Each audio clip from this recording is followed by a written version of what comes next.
Good afternoon, everyone, and thank you for joining us on the news briefing. It's Wednesday, June 17th. This edition of our news briefing, we're going to focus on one department in our county family, the Department of Housing and Community Development.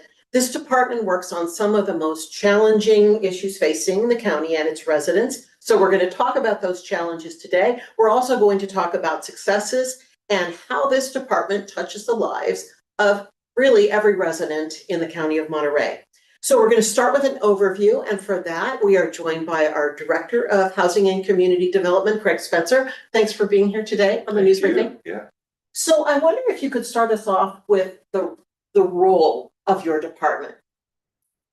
So we do land use planning, building, and housing. Those are kind of the three main parts of our operations. We have the general plan and the way in which we're building our environment with open space and development.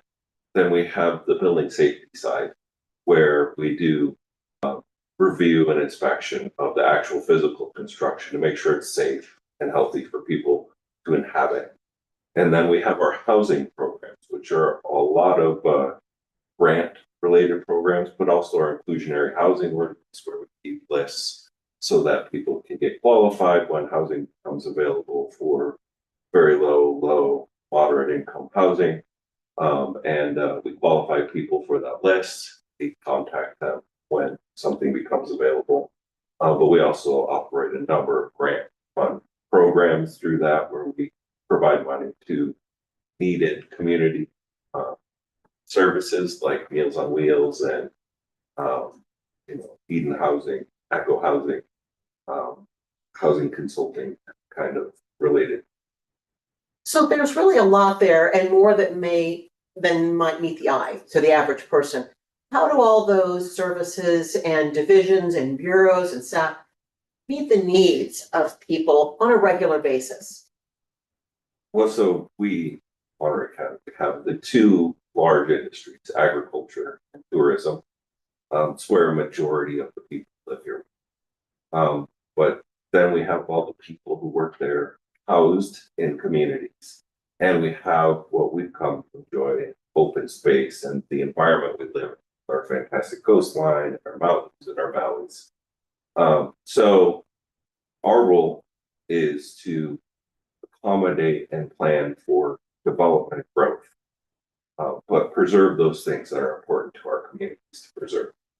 So we do that through things like general plans, zoning, and then sometimes it's been a long time since some large safety event has happened.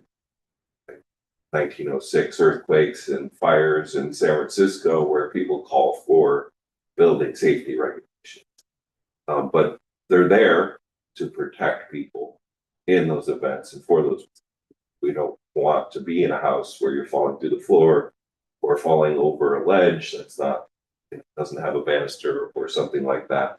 So it's really there to protect people, health and safety, where they live, where they work, and protect the environment around them, and promote what we want to promote here in terms of neighborhood character. Then, of course, to take care of our more vulnerable population through our housing programs. And that's a perfect entree into the responsibilities of the department, because most people think, well, I have a job description, but your department actually has responsibilities that it has to fulfill. Yeah, so we have more regulations than I think most people would prefer, but again, they're there for reasons, and we do our best to work with people to navigate those. Those, our obligations are to create and update them and reflect the times we're in, so that we are building safer buildings, planning better around transit, with climate change and housing mobility issues. So we're constantly working towards that, and part of it is the process of it happens one time. And would you say, or how would you describe the core services of your department? Well, I mean, I think it's those things I just mentioned. Right. But it's really the people within our department who are working really hard every day to help someone navigate our rules and a complex process, admittedly, to get the permits should they come looking for them. And then, the neighbor or the neighborhood, or the person interested in something, in preserving something or improving something, they're all part of who we serve. And so we're answering questions, we're working through issues, and the process then makes for a better outcome we go through. You mentioned regulations.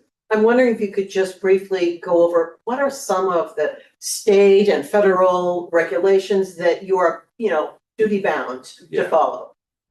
Well, California is unique, but and nationally there's planning departments. It is a land use profession or building codes and building departments in every state, in every community, pretty much. Houston doesn't have zoning, but in California, the state law really starts with the general plan requirements. Every city and county in the case of San Francisco, has to adopt a general plan. The general plan is the blueprint for development within the county. It establishes land uses, circulation patterns, public services, all these policies that guide development and apply the most current policies in terms of growth principles that we have. From those general plans, we have zoning regulations that really get into more details.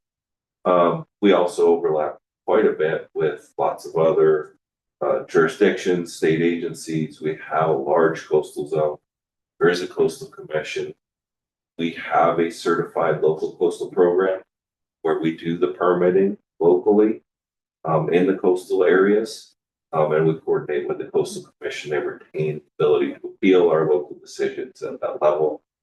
We have Caltrans and Public Works for roads. We have health and environmental health and water resources agencies and groundwater sustainability agencies for sewer and septic and water and wells and all kinds of things that interact with development planning.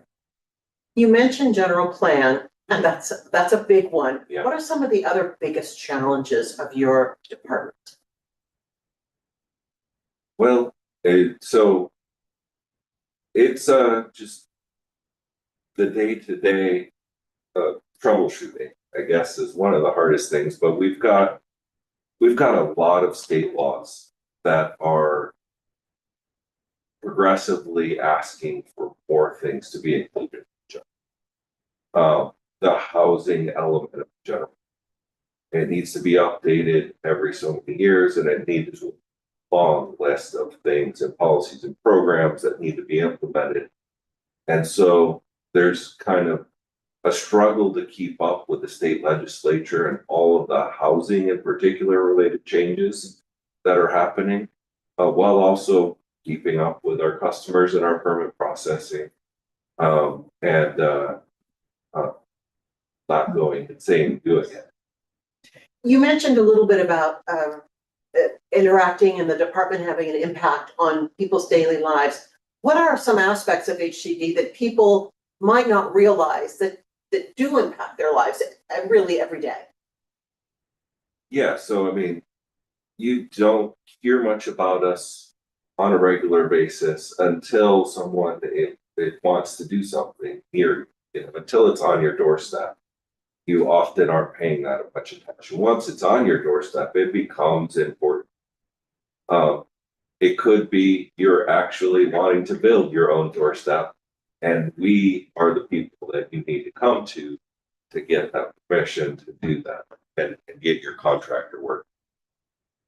It could be that your neighbor or within your neighborhood something large is happening and you're concerned about it, that's also, we're also the people you come to and talk to and write letters to. And we provide that information to the decision makers. We do read them. We do work with architects and designers to try and make projects better and address issues as they come. We, again, project by project, it happens that it's not a mistake why Big Sur looks the way it looks.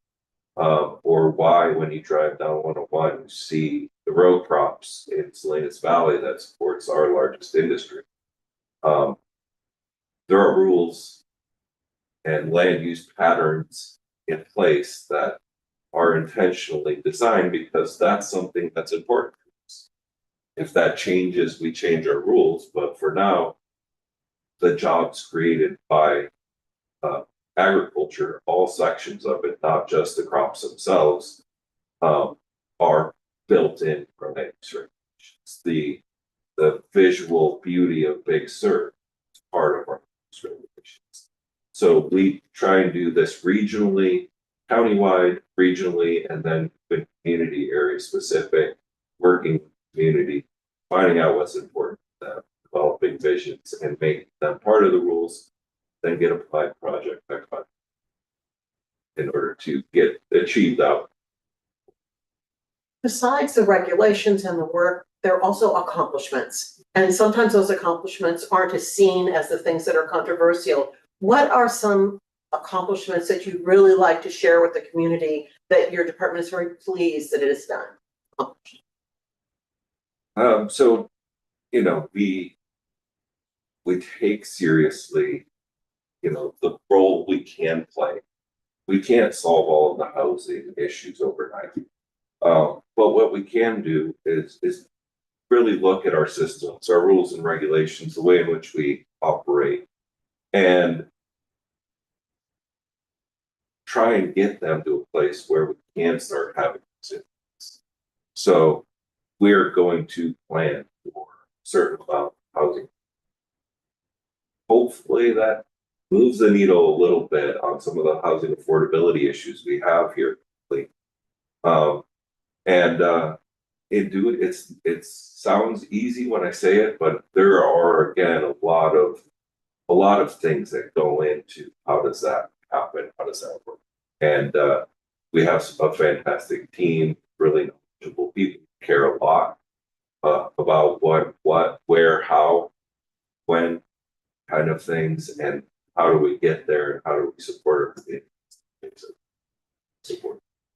But there are some recent accomplishments that are real, that a lot of hard work went into. I'm wondering if you could talk a little bit about the water allocation topic, and then short-term rentals, getting that, you know, onto the books and at least moving forward, and some other really interesting projects and accomplishments. Yeah, so just within the last 2 weeks, we actually did have a water policy passed, and that's one of those things.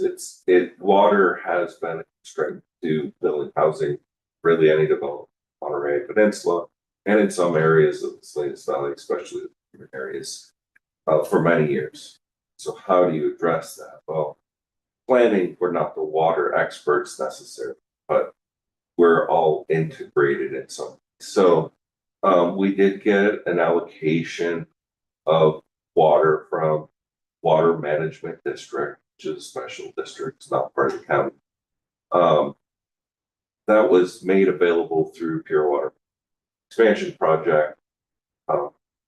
That allows basically the county to release that water to the end users so that they can build the house on the vacant lot that they haven't been able to build for years, or you know, the apartment building or whatever it might be. We went and said, okay, who's releasing the water to who and why and under what circumstances, and we did our best to get that policy together. We're always going to be looking at things and tweaking them as we go, but we're at a point now where we can provide the water for free to people, provided they meet the criteria in this policy. Policy, I hope, is somewhat straightforward and simple, but it's really usually, if a planning permit's needed, they get the credit approved. If a building permit's needed, just sign it off, and policy gives us that authority. That helps remove one of the constraints to housing, which helps with that needle a little bit. And then on vacation rentals, for a long time, they were subject to rules in place that were fairly old. But the popularity of vacation rentals and homeowners offering their homes to vacation rentals really grew quickly last decade, and our policies didn't keep pace with it. So we spent a lot of time. Talked to Melanie later.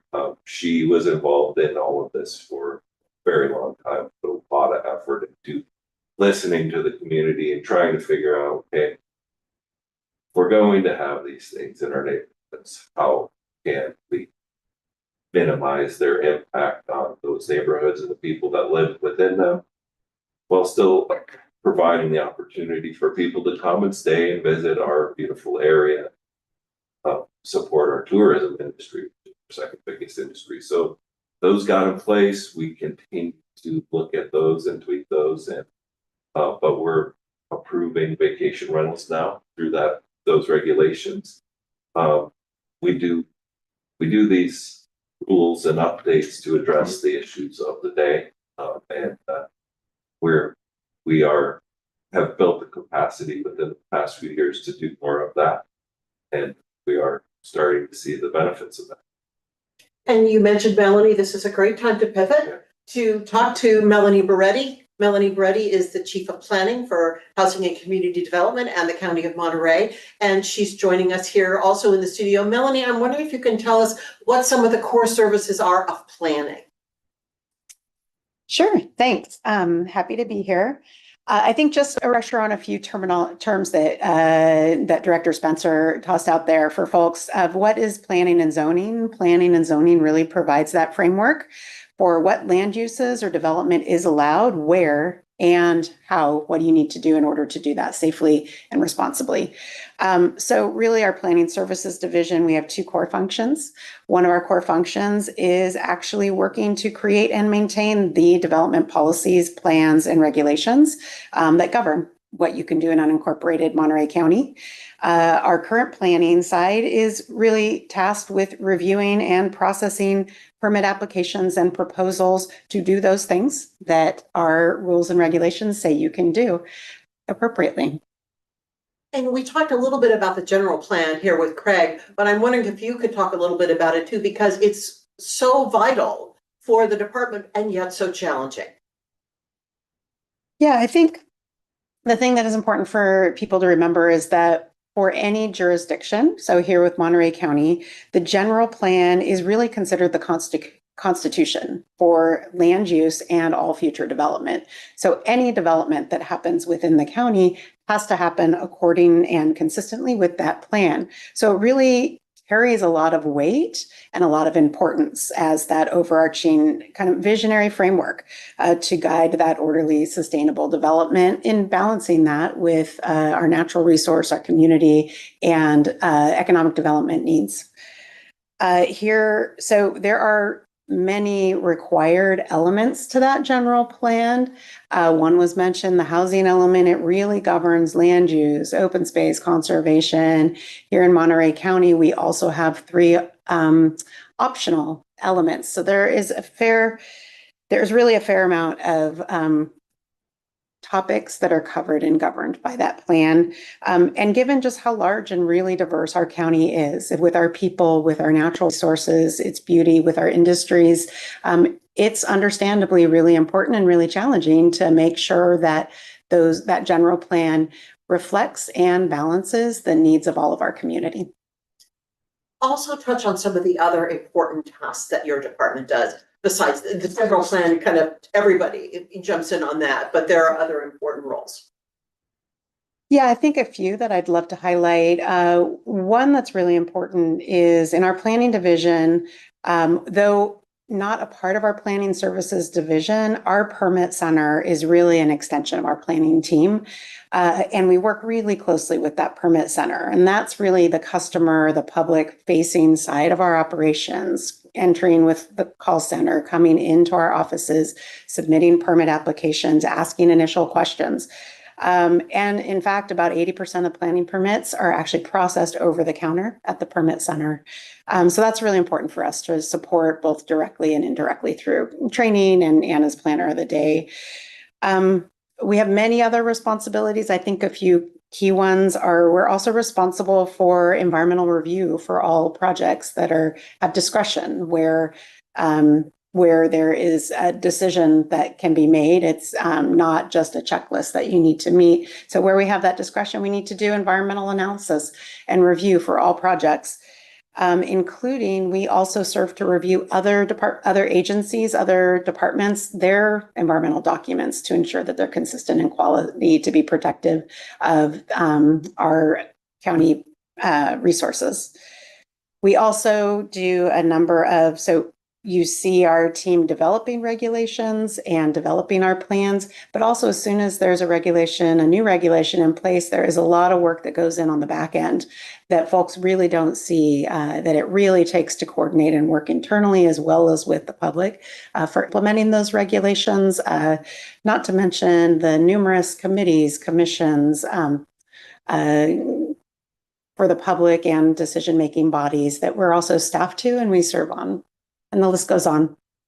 Like the Planning Commission, which is one of the most visible of those. So what are some common misconceptions people have about planning and the work that you do? Sure. I think one of the key misconceptions or just perceptions of planning is that we are just a barrier to get to do what an individual wants to do on the property.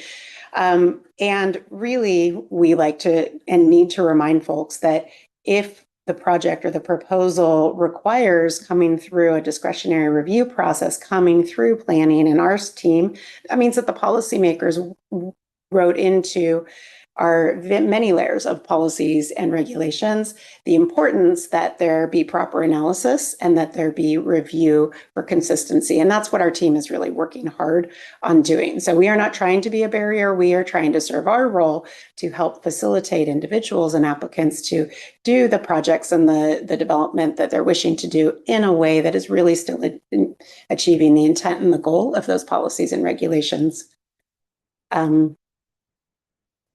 Yeah, please.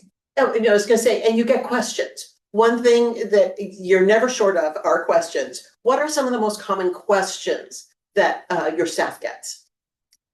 I think the main questions we get are, can I do this? And do I need a permit to do it? If they have the answers to that and they're getting a permit, then the most common is just, what's the status? What do I need to do next? And then what is your staff approach to they get a lot of questions, a lot of community members saying, I'm not sure I can do this, or do I need a permit? What's the staff approach to assisting residents? Yeah, our entire team really leads with making sure that we are hearing, we're listening, we're here to serve the public, whether the public is an applicant coming in our door, whether the public is a concerned neighbor or community member looking and providing input on a proposal, or whether it's just the public at large, of which we're developing these large countywide or community-specific plans and policies for.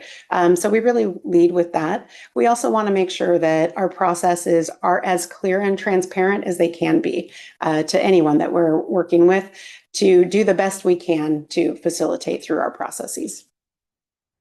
Thank you so much, Melanie, for talking about planning. And now we want to talk about building. And for that, we have Josh Bowling. He is the Assistant Director of Housing and Community Development, and he's joining us by Zoom. Hi, Josh. Good morning. How are you doing today? We're great. Can you tell us a little bit about some of the core roles of building services? Yes, sure. So the core roles of development section of HCD is to enhance the quality of life for the community. So part of that includes our team reviewing building permit applications to make sure they conform to the California Building Code and the Monterey County Code, just to make sure they're safe structures, safe buildings for people to live in, enter, and conduct their business. Part of our other role is also to respond to code enforcement complaints where there may be some unpermitted activity that could be affecting the environment, making structures substandard or unsafe for the community to enjoy. So those are really our main functions. We process the permits and respond to code enforcement actions, such as noise complaints, for the public too. That way they have peace and quiet when they want to go to sleep. So at what point should a resident contact the building services department if they have a plan or a project that they want to do? I always recommend that they contact as soon as they have the idea, so they actually know how to plan their project. If they can make contact sooner than later, get their ideas, have their ideas in their head, be able to explain it to the planner or to the building permit side of the house. So then they get the regulations they need to make sure they're in the right location, the right heights, proper setbacks, out of protected vegetation. And if they can do that sooner than later, there'll be less hiccups along the line as they go through the process. So we asked some folks in planning what are their most common questions. So now I want to ask you for building, what are the most common questions that residents have of your services? Melanie stated it very well. It's really the same. What can I do without a permit, or what can I do on my property? And also, what is the status of my permit? Those are really the three questions that I receive the most. Building services plays a very important role after a disaster. And most recently, we saw you at work, we saw the staff at work after the Poirot levee, but also after wildfires, you get involved. If you could tell us a little bit about that. So part of our role is to go in and evaluate the parcels, the community, the structures themselves to make sure the area is safe to re-enter. Is there safe water? Is there electric? Is the house safe on its foundation? Has there been water intrusion? And then, so just to make sure they can get back into the community, back into the residents, and then also to help them through any necessary permit processes, what may be necessary to restore that electric, the gas. Is there water intrusion and there's potentially mold within the residence? What's the processes to abate that and to really get them back into their community and their home as quickly but as safely as possible? And there's also safety issues not following a disaster. And that's where your building inspection comes in, and it plays a very important role in making sure housing is safe. So part of that, yes, part of that is when once you receive a building permit and you start to construct it according to the plans, the building inspectors themselves will go out and do those inspections to make sure the framing, the electrical, plumbing, mechanical, all of that is being done per code, that you're getting your insulation in your walls so your house is warm at night and cooler in the summer. So it is meeting those requirements from the state and from the county. And then also we respond to complaints of substandard living conditions for residents. It may be a tenant occupied or an apartment complex, condos, residents. And so we may receive complaints that somebody's living in a house with no water or electric, they don't have any heat, or maybe there's a rodent issue. So those are other safety issues for quality of life that we will go out and inspect as we receive complaints for those. And that brings me to a question about when should somebody call, because you described some situations that people may call and tell you what they've seen. It also creates kind of a sticky situation sometimes for your inspectors. So how do they handle some of these maybe controversial or delicate inquiries or concerns? So I do recommend people call sooner than later, right? A lot of people, I think, believe their neighbor called, somebody else called, but that may not have happened. So we've never received a complaint. So we may not know about a substandard issue. We may not know that someone's been in a house for a length of time without heat. We may not know that there's a property where someone's out cutting down protected trees.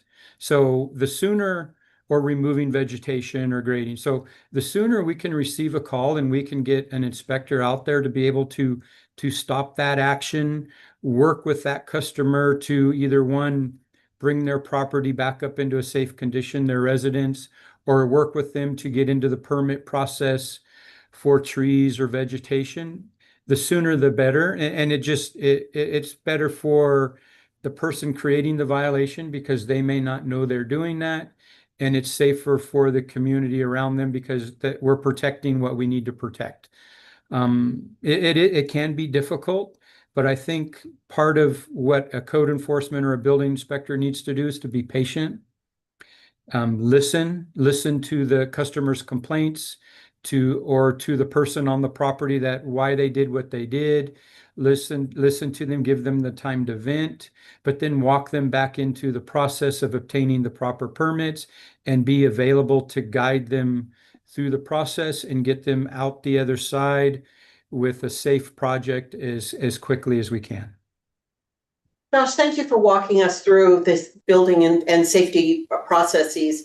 We want to come back to Craig now for a couple of final questions, a couple of things we didn't touch on, and one of them is special events. A lot of people may not realize that that falls under your department, and especially things like Car Week, which is such a major event in our area. What would you like people to know about how special events are handled and, how you look at permitting and the big picture of special events?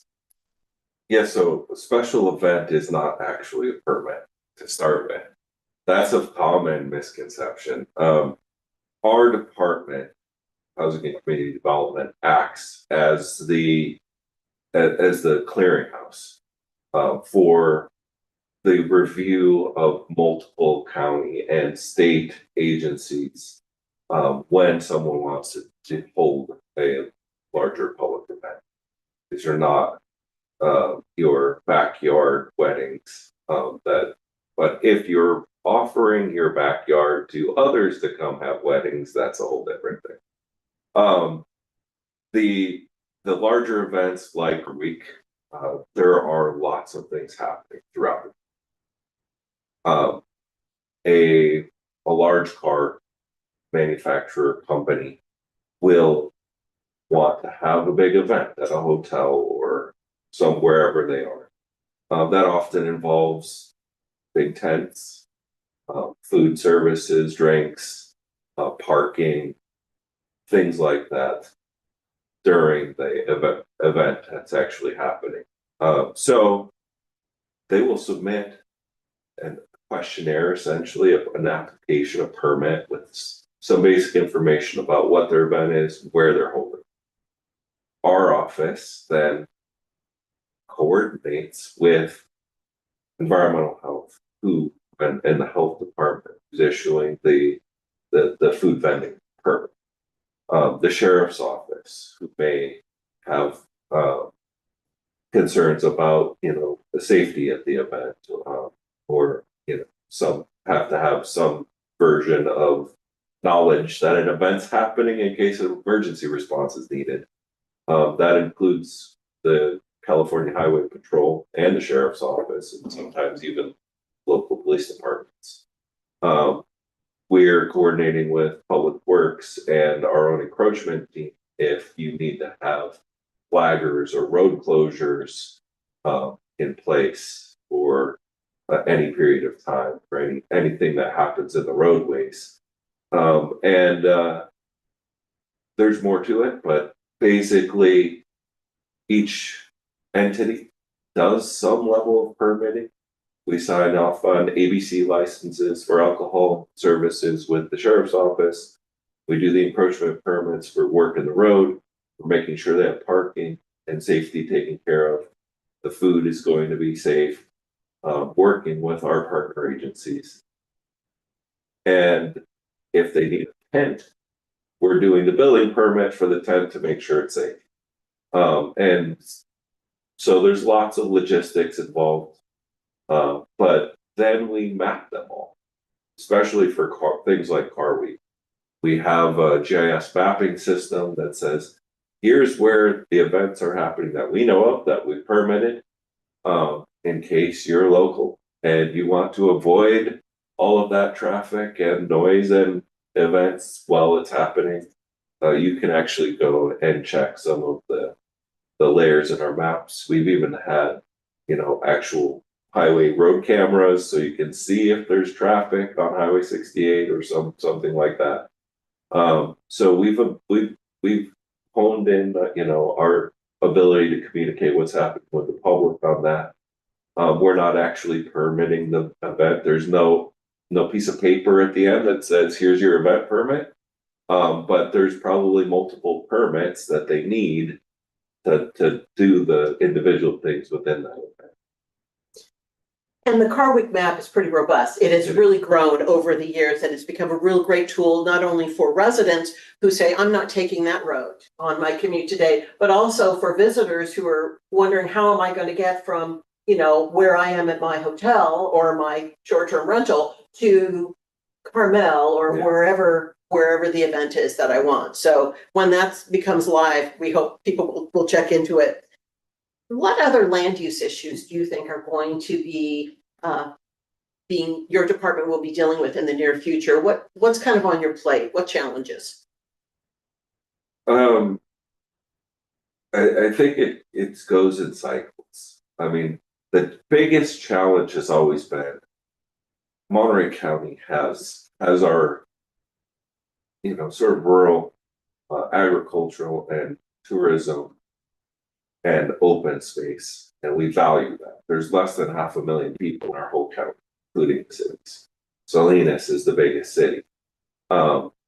That's not what other counties look like up and down the state of California, unless you get up into the Sierras, but they don't have the coastline. There's pressure to, housing pressures, economic pressures, visitorship pressures. Those will always be there. How do we preserve what we want to be? And I've heard multiple times in my career, how do we not become Silicon Valley or LA with urban sprawl, and protect those things we want? At the same time, we have to realize that we need to grow, and we need to diversify our, economic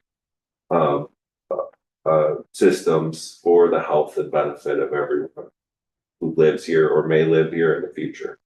We need safe places for them to live. We need places for them to work. So how do you balance those two pressures? How do you protect and not grow, but grow at the same time? I think that'll always be there. It'll be housing right now. It'll be jobs 10 years from now. Who knows? But it comes in waves and cycles, but that tension is always going to be there unless something major changes between now and the future. But I probably won't be in the position I'm in to see that happen. Well, we'll see. Yeah. So last question, and you talked about living here. Talk a little bit about the staff, because the staff lives in the very community of which they're working on these important issues. The density and housing and short-term rentals and all those same issues, they live in the same neighborhoods and they're going to be affected by the very work that they do. Yeah. Talk a little bit about the staff investment and how they feel about their work. They care deeply. So, I mean, I have raised kids. They've gone to local schools here in Monterey County. They're actually at CSUMB right now. Well, not right now, it's the summer. But I know Melanie has raised kids here locally. Josh has as well. They've all gone to schools in Monterey County. We've lived here. We care about this area. And we care about doing a good job at representing the public in the best ways possible. And so does our staff. We have a really fantastic staff of people who show up every day because they care. They're public servants because they work in government. They want to help people, and they want to ensure that they're doing the best they can to protect those things that are important to our communities, because they have lived here, they work here, they have kids here maybe, for grandkids in some cases. So yeah, we don't, we don't have people working remotely from other areas of the state or country. These are people who live here and they show up at a desk and they see you at the grocery store. Thank you, Craig. You're welcome. And thank you for being here and really going into in-depth about the department. Thank you, Melanie. Thank you, Josh. And thanks everyone for joining us on the news briefing this